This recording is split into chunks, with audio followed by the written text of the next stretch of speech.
உன்மடியில் நான் உறங்க கண்ணீரண்டும் தான் மயங்க என்ன தவம் செய்தேனோ என்னவென்று சொல்வேனோ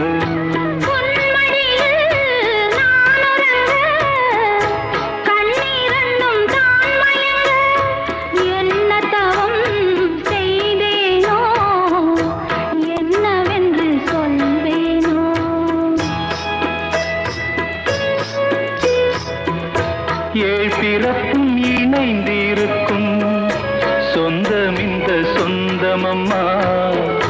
வாழ்விருக்கும் நாள் வரைக்கும் தஞ்சமுந்தன் நெஞ்சமம்மா